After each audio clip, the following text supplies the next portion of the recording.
Welcome back, everybody, to another episode of My Name is Dad. I believe we are on part 9 of the Who Am I mini-series of my podcast. I am your host, Brandon Benson, and welcome. Thank you. Thank you for coming back and listening to another episode.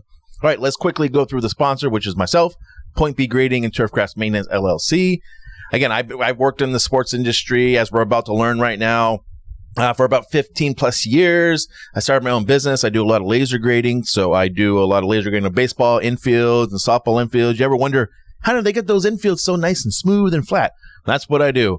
I get them nice and smooth and flat so you get true hops and good playing surfaces, all that stuff. I also do a lot of other sort of side stuff where I do a lot of irrigation work and some turf grass management for some schools and some, sports fields and stuff like that. So check us out at pointbgrading.com, and you can send me an email at pointbgrading@gmail.com. Okay, moving on. I believe we are on part 9, and where we left off, we had just talked about how my friend David had passed away. He was a diabetic, and we all went to his funeral, and it's going to be the return of Miss White. But I went to his funeral. It was during the baseball season, I believe, of 2009. I'm thinking it's probably later in the season. So maybe it's like early fall, late summer, sometime around there. I'm not 100% sure. But go to the funeral. All my ex-girlfriends, or at least most of them, were there. I said Miss Peacock, Miss Scarlett, Miss White were all there. I went and got drunk with Miss Peacock. We kind of reminisced about the old times and stuff like that.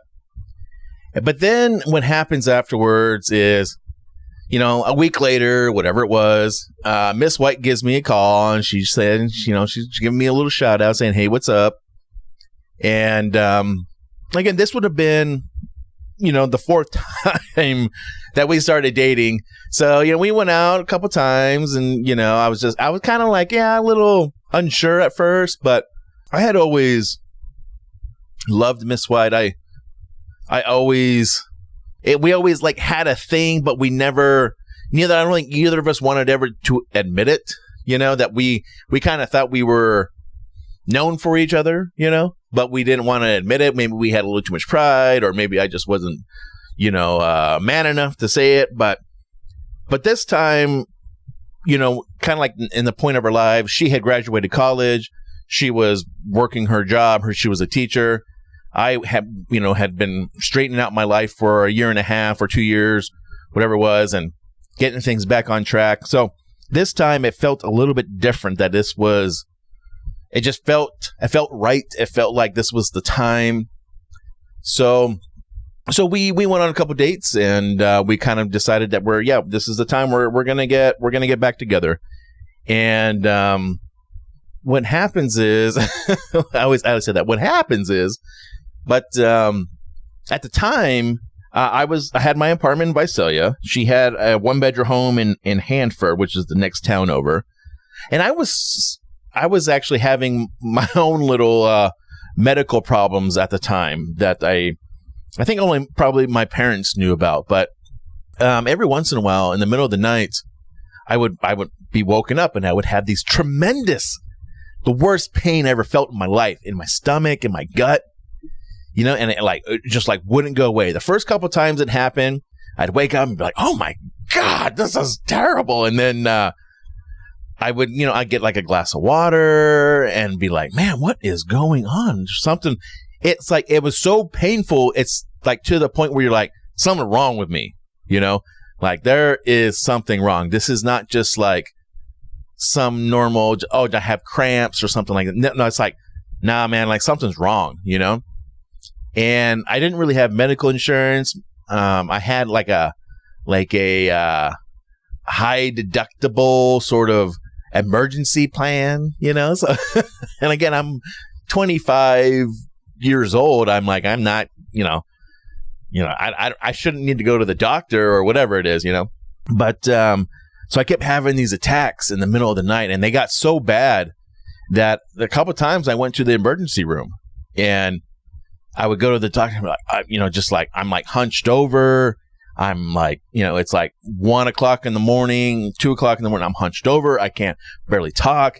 They're like, how did you even get here? I'm like, I drove myself, like, and the first couple of doctors were always like, yeah, you're probably just constipated.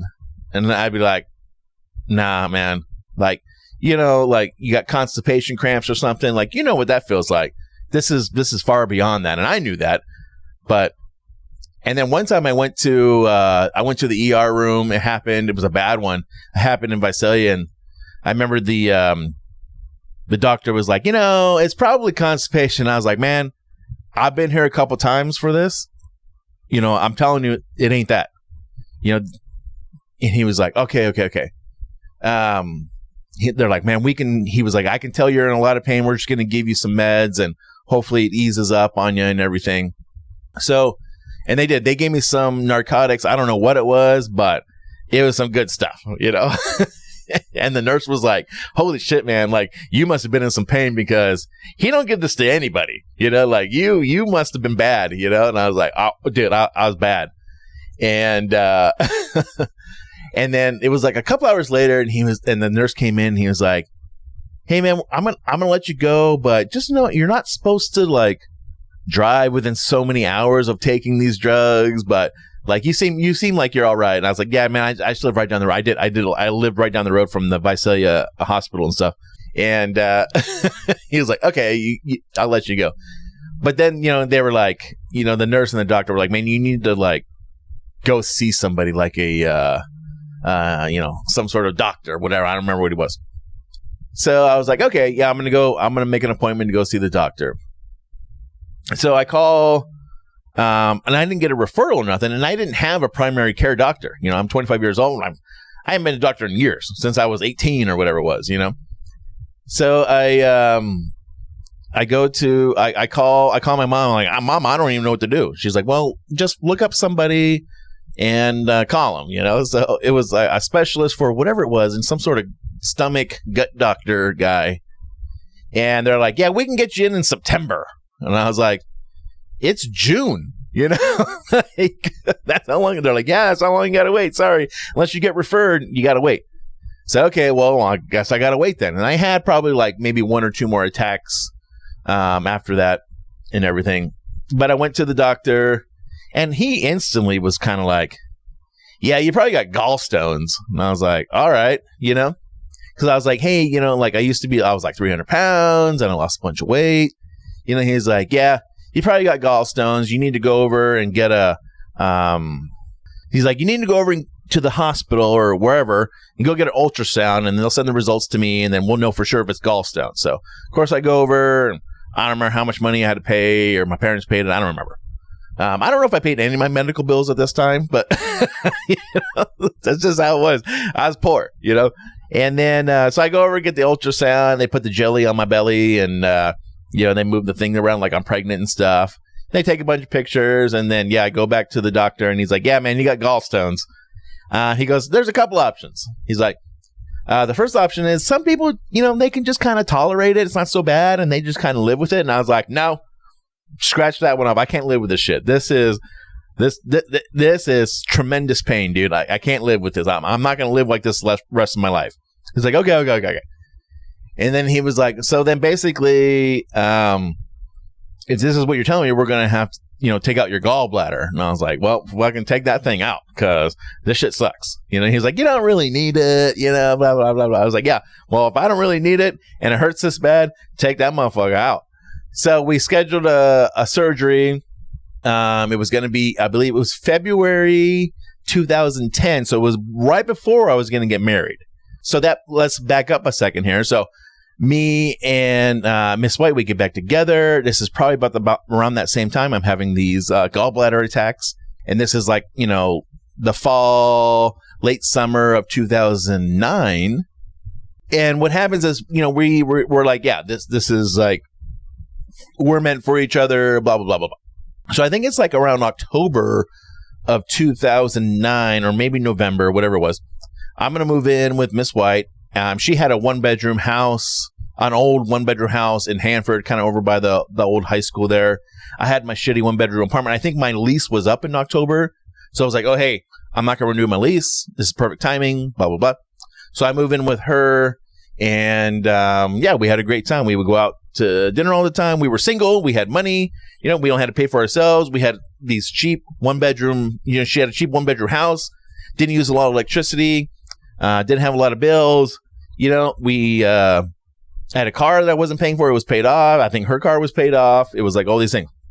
So we had a lot of money to go out drinking and do all this stuff and have a good time. And Miss White liked to do that. She liked to go out and drinking, and her favorite drink was a Long Island iced tea. And I usually would have to limit her on how many that she had.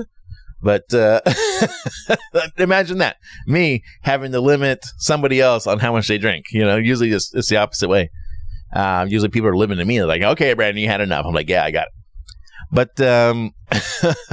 yeah, we had a good time. And then it was kind of around Christmas time. We went to Disneyland. So there was like a tradition in my family that around like a week or two before Christmas, everyone would go to my grandmother's house, my grandparents' house, and we would go there. All the cousins, grandchildren, everyone would go there, right? So that's what we did. So we went, and I believe we went and did like California Adventure on like a Saturday, and then we went to my grandparents' house on a Sunday, and then we went to Disneyland on Monday. The word on the street is that apparently Miss White was expecting that I was going to propose to her at Disneyland, and there was like a bet. There was a pool at her work at her school that she worked at. But what she doesn't know, or she probably does know, but that I had already ordered the ring online, which one I wanted, and it just hadn't come in yet because they had to make it and whatever, it hadn't come in yet. So it wasn't until around New Year's time when I finally proposed to Miss White. I think we went to Avila Beach, and I proposed to her there, and it was all nice and great and everything, blah, blah, blah, whatever. So we're engaged. I'm having gallbladder attacks. And we're going to go out we get back, and we're probably going to like celebrate a little bit. Like, yeah, we're going to go celebrate. We're engaged, blah, blah, blah. And it's New Year's. Yeah, we're going to go drinking. And we did. We had a good time. And then it's like right after New Year's, before she has to go, she's on winter break because she's a teacher. And it's like right before she's got to go back to school, she's kind of like, yeah, I'm feeling funny. And, and then there were a couple of things, where it's like there's some signs. And she was like, oh, my God, I might be pregnant. And I was like, all right, well, let's, we drove down to the Walgreens, and we got the pregnancy test and all that stuff. And we came back, and, she was drinking a bunch of water and peeing on every pregnancy test. And they're all coming out positive. And we're like, oh, God. So what had happened is that, we got engaged, and we had literally just made plans for our wedding. It was like, we're going to do it at the end of September, right after the baseball season, and we're going to do it here. It's going to be great. It's going to be awesome, blah, blah, blah, blah. Nice big wedding, all these things. And then, like a couple of weeks later, it's like, she's like, I'm not, she gets pregnant. We were like, oh shit, she's pregnant. And we're like, well, what the hell are we going to do? So it was like, basically the options were keep the date, and she's going to be ready to pop 9 months pregnant during our wedding day, or just had the baby, either push it back, or we get married sooner. So with her being pregnant, the idea was, well, let's move it up then. So we got married in the spring, early spring. It was March 27th, 2010, I believe. Which happened to work out where it was like spring break for all the schools and stuff in high school and everything. And then also it was right before the baseball season started. Because again, when it's baseball season, it's baseball season. You work for the minor leagues, it's baseball season. So we end up getting married. It's like right before the baseball season starts. It's March 27th. And we got married at a Holiday Inn, which is always our funny joke, is that we got married at a Holiday Inn, but so there was a nice big hotel over by the golf course in Visalia, and it wasn't a Holiday Inn, but Holiday Inn bought it for some reason. But it was like, it had like a couple reception rooms and a pool and its own restaurant. This wasn't like your Holiday Inn Express. This was like a legit hotel. So we went there, and they had a really good deal on wedding stuff, and my parents, partly paid for it, and I think I ended up paying like $4,000, and we thought maybe it was like $8,000 or $10,000 total for the whole wedding. I definitely paid for some of it, and everyone was fed, and we didn't have open bar because we were too poor for open bar. We're like, these people are going to bankrupt us. We don't have a lot of money. She's a teacher. I'm a groundskeeper. We're not rich people, and but it worked out. Everything worked out, and I remember more people showed up to this wedding. We invited so many people because we were like really worried about inviting people because the dinners were based on how many people were coming, how many dinners they had to make. You had to pay for those dinners. They're like, we're going to gift you like 10 extra dinners, but you go over that 10. And then, so let's say you're going to have 100 people at your wedding. They're going to make 110 dinners. And then if you go over that 110, they're like, man, you got to pay for that. I was like, well, yeah, we're paying for 100 already. But, so it was a big deal about inviting people. And there was a big deal with my mom was like, well, you have to invite this person and this person. They're not going to show up. But it was like, well, they might show up because they're getting an invitation. You don't know if they might not show up or whatever, But I think pretty much everyone we invited who thought would show up did show up. And that was very, very heartwarming, I think, in a way. Because me at my time, I think even still at this time, I'm probably at my lowest self-esteem. I'm still just, even though maybe I had, lost some weight but I was still just like, I'm just like this loser dude. Like people are going to come to my wedding. Like, I didn't think so. I thought that it would be a tremendous more amount of people for the bride than the groom, but I think honestly it was about 50-50, whatever. And I do remember that it was a good time. I really enjoyed my wedding. It was fun. My brother was my best man. One of my really good friends, my best friend at the time, who I worked with in Visalia, he went and worked for another team because this is now going into the third season. So that offseason he went and worked for another team. But he was one of my groomsmen, and it was awesome. It was great. It was a really good time. So we get married, blah, blah, blah. She's pregnant. So now it's the baseball season. We had a really good year. This was like the Paul Goldschmidt year. I had a really good, I graduated from COS. We had a really good year with the baseball team. They missed the playoffs. So this was a really good team. And they missed the playoffs by losing like the last 6 out of 7 games. But the team was really good. The team was amazing. Again, Paul Goldschmidt won Cal League MVP. And I was super proud of that. I was like, man, Cal, Paul Goldschmidt won Cal League MVP on my field. I was like, I felt part of that. Like, it's like almost my, there's a sliver of that award that's partly mine because he was here and he did it, and Paul Goldschmidt hit one of the farthest home runs I've ever seen in my entire life. He hit this one ball to left field at the recreation ballpark there in Visalia, where he hit it so hard it went silent in the stadium because everyone knew this was a monster shot. And so if you don't know, I'm going to kind of tell you, over left field, there was this huge net because over the left field wall was the skate park. And then way, way back behind the skate park was the YMCA building. And they told me that they found this ball resting up against the YMCA building. I don't know how far that is. Maybe it probably rolled up there. Maybe it didn't. But he hit it over the net, over the skate park, and it landed. They found it resting up against the wall at the YMCA. That is a humongous shot.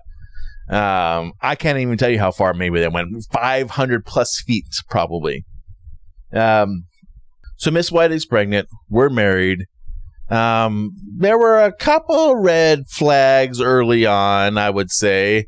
I'm probably going to sound like I'm just whining a little bit, but I'm kind of trying to set you up a little bit. So at first, Miss White didn't want to change her name right away. And I was kind of like, well, aren't you like kind of like excited to, change your name? And, she was like, no. And I was like, all right. She had no plans to go down and change her name, to my last name. And that's what we decided on, She's just like, nah, I'll do it whenever. I was like, well, okay. Yeah. But she definitely, after I had kind of brought it up, she went down and did it. But she was not going to change her name. She was going to be, Miss whatever until she decided goddamn good that she was going to change her name,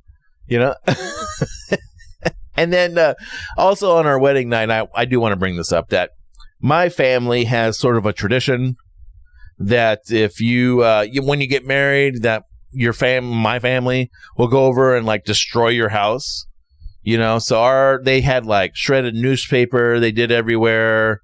They had taken all the labels off of our canned goods. They had like changed we had like a bunch of DVDs. They like changed the disc and different, like all this stuff. And, Miss White was so upset. She was so pissed off. And, she berated me. How dare your family, blah, blah, blah, blah, blah, blah, blah, blah. I was kind of like, yeah, it's just kind of good fun, whatever, Even when we moved out of that house, we still found like shredded paper and stuff. But, oh God, she was so mad. She was so mad at me. She was mad at me. I didn't even do anything. I was just part of the family. I was like, you don't get to choose your family, A couple of red flags. I remember one time she was like, she did my laundry one weekend, because I was at the house now. And I was like, man, thank you. You did my laundry. That's super cool. But then when she went to work, her friends were like, don't do his laundry. If you start doing his laundry now, you'll have to do it for the rest of your life. Blah, blah, blah, blah, blah. And I was like, all right, well, I mean, I did my laundry before. I don't give a shit. I would go to the laundromat and do my laundry, So, but again, it's just like, there's just a couple of these like little things that continue to build over the course of our relationship, Again, I didn't ask her to do my laundry. I'm not saying that a woman should do a man's laundry, but you want to do something for somebody, you do nice gestures, and it's okay to do nice gestures for people, So, and also, Miss White's pregnant, so the pregnancy went very, very well. We had the absolute worst doctor lady person. We got, I don't remember what they used to call her, but she was the devil. She was a terrible, terrible doctor lady. So the main doctor was this guy. He was a super nice guy, but he was always busy. So a lot of times people would get passed on to the nurse practitioner, and she was a terrible person. She was super mean. She would berate us. She would tell Miss White how fat she was, and we were going to have a 20-pound baby and all these things. And she was just brutal. So when it came down to, giving birth time. So what happens is, I'll try to quickly go through this so we can kind of finish up this episode. So my son's going to be born. We're going to have a boy. We already knew he was going to be a boy. And I went to work. And so what was happening was the team was good, right? The baseball team was good. And the playoffs are in September. And our son is due like September 10th. This is like prime, baseball playoff time, and like, what are we gonna do? And I know like the Diamondbacks and the team are gonna be like, bro, you got to be there, bro. Like it's the playoffs and stuff. So I'm like, oh God. But I was kind of like trying to make plans, like just in case something happened. But what happens is, again, the team loses the last 6 out of 7 games. And they miss the playoffs by like half a game or one game. It was actually kind of a blessing instead of a curse. Whatever. But so it's September. We're just kind of like cleaning up and taking down, the sponsorship signs and, just kind of doing our normal cleanup stuff, end of the year stuff. And I'm at work. And of course I get the call, and she's like, Miss White was like, oh, my water broke. And I'm like, okay, well, I'm going to run home and get stuff. And I already had a bag packed and everything like they tell you to do and all that stuff. But Miss White was in Fresno, like an hour away, because she went to go visit her brothers and her dad, who wouldn't come down to Hanford to visit her, because she was 9-10 months pregnant. Now they made her drive up there to go see her, and then her water broke and she had to be driven back down and all these things, and whatever. It is what it is. But and we go to the hospital, and she's not having contractions or anything.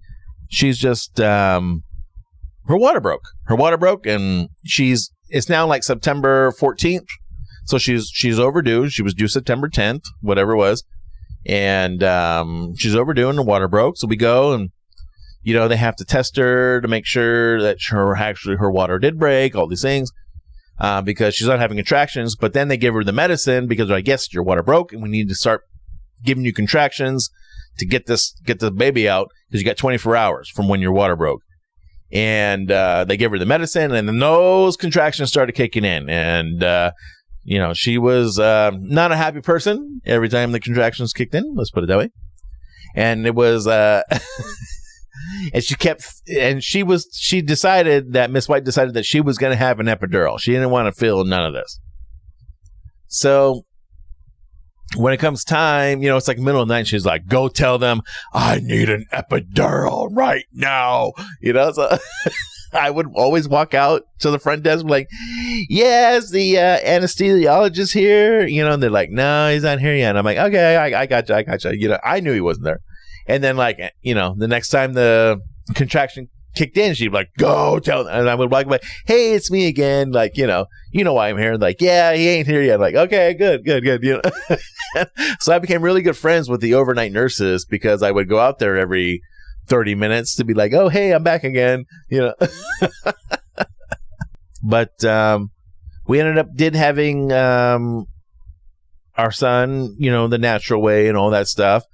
The reason that he took so long, Miss White was in labor for 24 hours, is that our son Brody, his name's Brody, he came out cockeyed. He was, they're supposed to come out like face down, but he was kind of like sideways, or a little bit, like a little bit at an angle. So his shoulders were kind of like blocking him. And that's the reason she was having such tremendous contraction pains, because she's pushing and he ain't going nowhere, But he eventually got out, and the thing was, when he finally came out, this was all traumatizing for me. This was all like, it's like shit from a movie, like how like crazy it is. Yeah, that's how it is. He came out and he had this huge lump on the side of his head, because he came out kind of sideways. And usually the babies, they come out and they kind of have a little bit of a cone head, because, they come out, face down. But his was on sort of like the side of his head. And I remember everything was just so traumatizing for me at the time. I was just like in shock. And I was like, I didn't know what to do. And then the doctor's like, he like hits me with his elbow and he's like, "Hey, man." And I was like, "Yeah." He goes, "You going to cut this cord or what?" And I was like, "Oh, yeah. I'll cut the cord." Yeah, I cut the cord. Just like in shock, like, "Oh yeah, I didn't even remember I was supposed to do that." So our son Brody was born, and it actually wasn't the most joyful experience. I'm sorry, Brody, if you're listening to this, but when Brody came out, they were worried about his oxygen levels, so how much oxygen he was taking in when he was breathing. So they took him to the incubator, the NICU, whatever it was, and there was a lot of like, "Is our baby okay?" And the nurses and the doctor, they would be like, "Well, we think so. You think so? Is our baby fucking okay or not?" There was a lot of that. And I remember, my mom was there and she was really upset because she was like, she wants this to be a nice, happy moment. She wants to hold her grandchild. And then I'm like, "Oh, I can't even see my child, like, I don't know what's going on. I don't know if he's okay or not, And they're like, we think he's okay. You know, a lot of that stuff, you know. And they go, this is the deal. The first night that he was born, they're like, there's a doctor, a baby doctor coming from Valley Children's Hospital, who's going to look over your baby, and we'll go from there. We're like, okay. So we have to wait till the doctor gets here. So we wait, and then the doctor gets there. The doctor looks at our baby and was like, this baby's fine. Give these people their fucking baby. You know, like that was basically what he said. And they gave us our baby, and our baby was fine. We were so happy after that and everything. So that's how our first child was kind of born like that. So then we're still in Hanford. We're in the 1-bedroom house. We quickly move into a different house, a little bit bigger house, because now we have a child. But I think that's probably where we'll pick up next episode, where we're in the bigger house, and maybe that's where I move to Arizona, and we start our life in Arizona. Okay. So thank you for listening. I hope the audio on this is very good. It's always so hard to tell from when I'm recording because it sounds good for me, but I don't know about for you. But thanks for listening. And this podcast is exclusively on Spotify. And pick up on the next episode. Thanks. Bye.